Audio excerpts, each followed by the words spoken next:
पंतप्रधान नरेंद्र मोदींच्या हस्ते 29,400 कोटी रुपयांच्या विविध प्रकल्पांचं लोकार्पण आणि भूमिपूजन.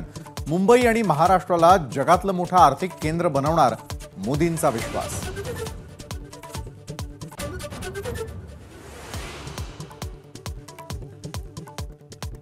फेक नरेटिव्ह पसरवणारे विकास कामांचे शत्रू. देशाचा विकास थांबवण्याची विरोधकांची नीती. मुंबईतून पंतप्रधान मोदींचा हल्लाबोल.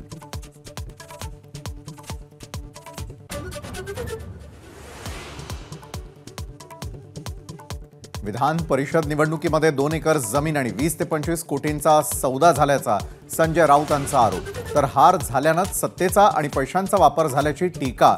मुनगंटीवारांचा पलटवार.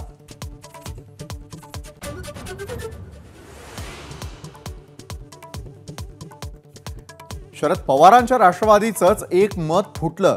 विधान परिषद निवडणुकीमध्ये घोडेबाजार झाल्याचा शेकापच्या जयंत पाटलांचा आरोप. पण पवार आणि महाविकास आघाडीसोबत राहणार असल्याचंही केलं स्पष्ट.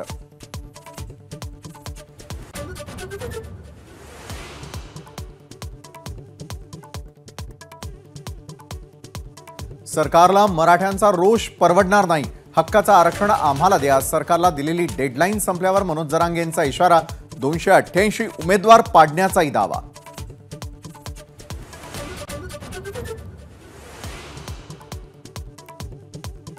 सिंधुदुर्गात उद्या पावसाचा रेड अलर्ट. कोकणामध्ये आजही पावसाची संततधार. अलिबागच्या जिल्हा रुग्णालयामध्ये पावसाचं पाणी शिरल्यानं रुग्णांची गैरसोय.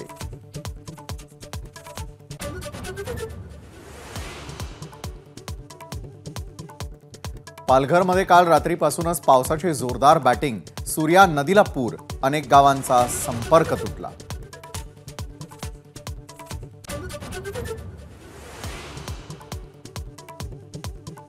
मुंबईसह उपनगरामध्ये मुसळधार पाऊस. पावसामुळे मध्य आणि पश्चिम रेल्वेची वाहतूक 10 ते 15 मिनिटं उशिरानं.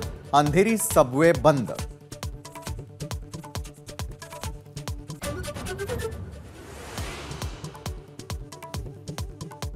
वादग्रस्त IAS पूजा खेडकरांना अहमदनगर रुग्णालयातून दिव्यांग प्रमाणपत्र. 2018 मध्ये दिव्यांग तर 2020 मध्ये मानसिक आजाराचं प्रमाणपत्र. अभिलेख तपासणीमध्ये बाब समोर.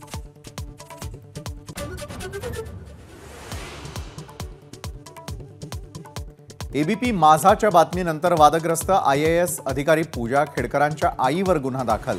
शेतकऱ्यांना धमकावल्याप्रकरणी मनोरमा खेडकरांवर गुन्ह्याची नोंद.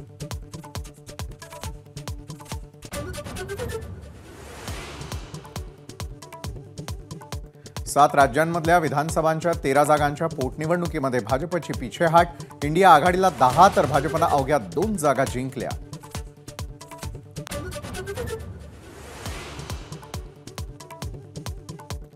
गाईच्या दूध दरामध्ये 2 रुपयांची वाढ. डेअरी संघटनेच्या बैठकीत निर्णय. म्हशीच्या दूध दरामध्ये कोणतीही वाढ नाही.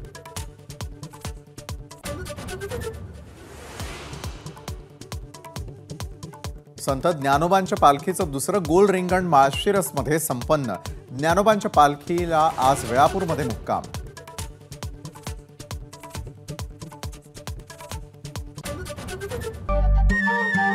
नमस्कार. मन शुद्ध तुझं ही वेगळ्याच प्रकारची मालिका तुम्हा सगळ्यांना खूप आवडली होती. याचा दुसरा सीझन कधी येणार अशी विचारणा झाली. प्रतीक्षा संपली आहे मित्रांनो. येतोय मन शुद्ध तुझंचा दुसरा सीझन. होई मन